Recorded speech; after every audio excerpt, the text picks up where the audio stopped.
Hello guys! Good morning! So ngayon nagtanong na si mother kung may gulay daw. So ngayon, naglaga na ako ng manok kagabi pa para less na yung time ng pagluluto. Kasi matagal din magpalambot ng manok. So yun na yung ating manok. Medyo marami to. Dalawa tong chicken breast.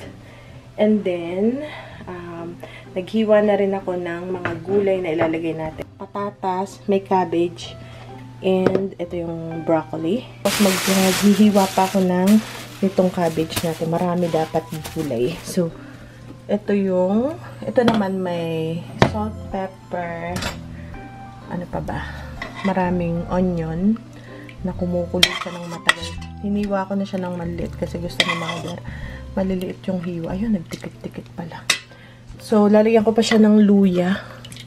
Masarap din kasi yung may luya. Kahit na hindi tinola dahil para bagang nawawala yung, kung ang manok nyo man ay may anggo, may kahit anong karne, nawawala yun.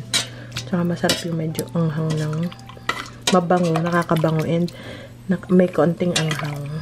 Ayun ko na to. Kalahati nito guys, ganyang kalaki.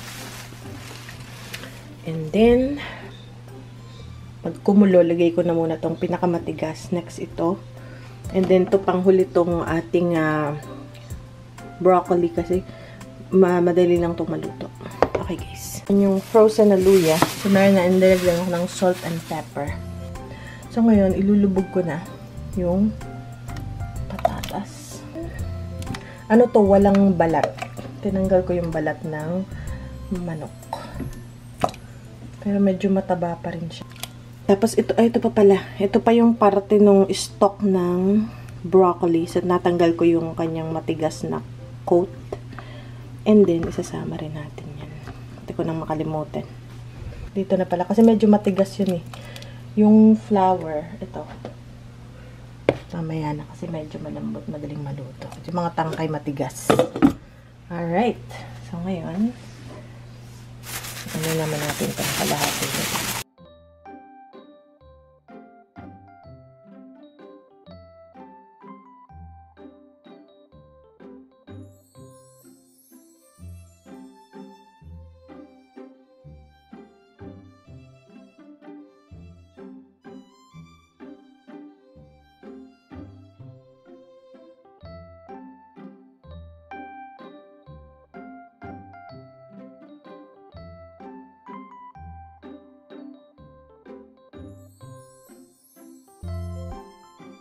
Yung matigas na part ng cabbage.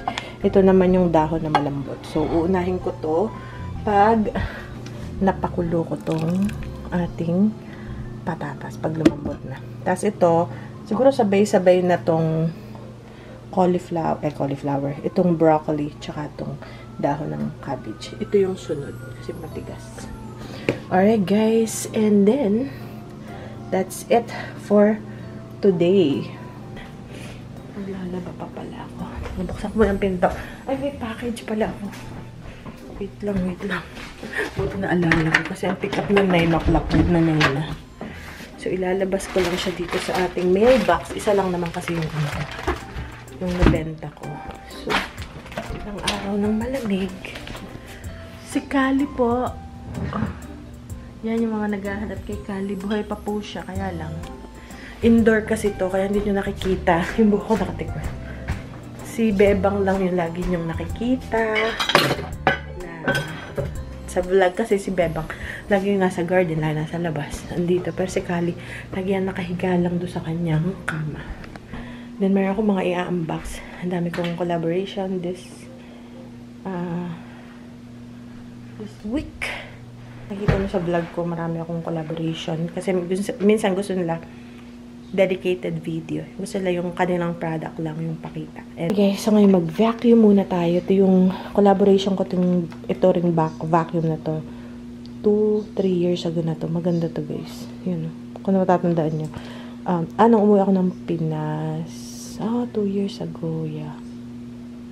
Ayan. So, cordless siya. Sina-charge mo lang siya. Dalawa yung pinadala nila. Ayan.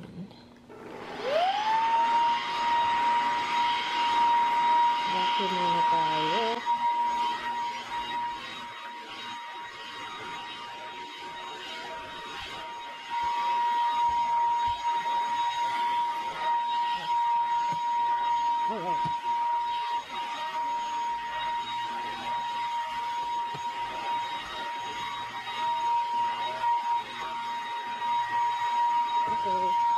Perfect lang ako.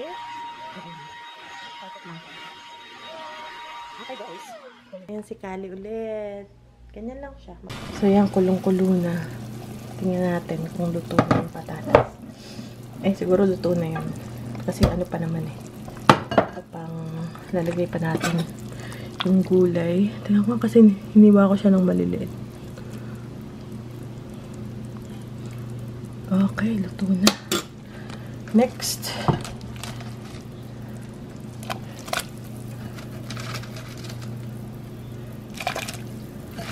Sa gabi ko na nilalagay yung manok para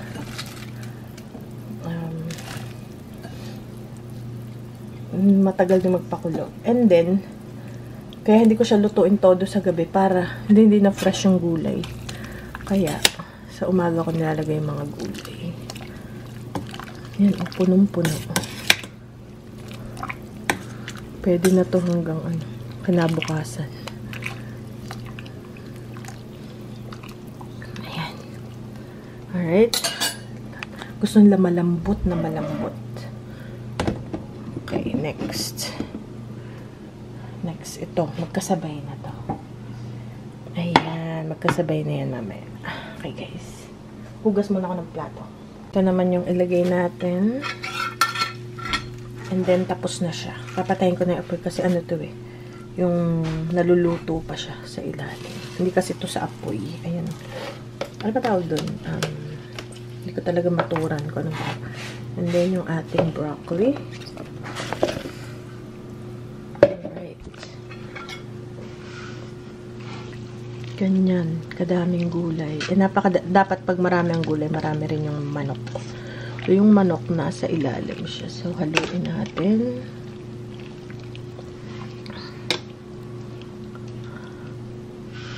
Ganyan. Oh, parang may baysanan.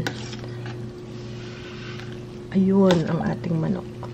Kasi mai-stack siya sa ilalim. Para pati maluto pa yung ibang gulay. Ayan.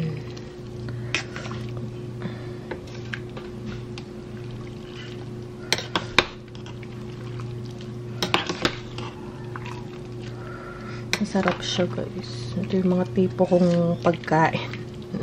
Mahilig kasi talaga kami sa gulay. Lumaki kami. Siguro yung mga taga Maynila, hindi masyado. Kasi wala sila dong masyadong puno ng malunggay, mga talbos na talagang nandyan lang sa kapitbahay, na sa tiyuhin, sa kamag-anak. Kami talaga, lumaki kami na laging may gulay. Agahan gulay agad yan. Ayan, so hayaan ko lang siya dyan.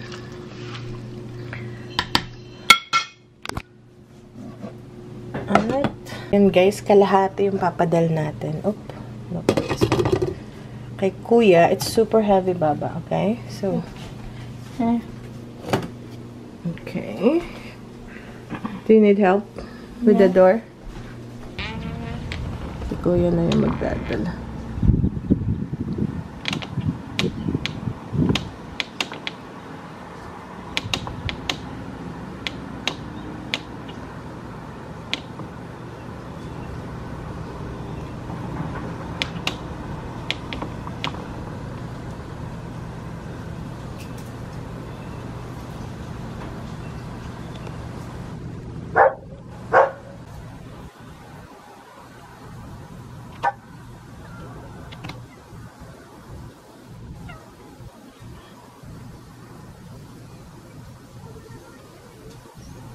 May kalahati pa tayo. Pag gusto pa.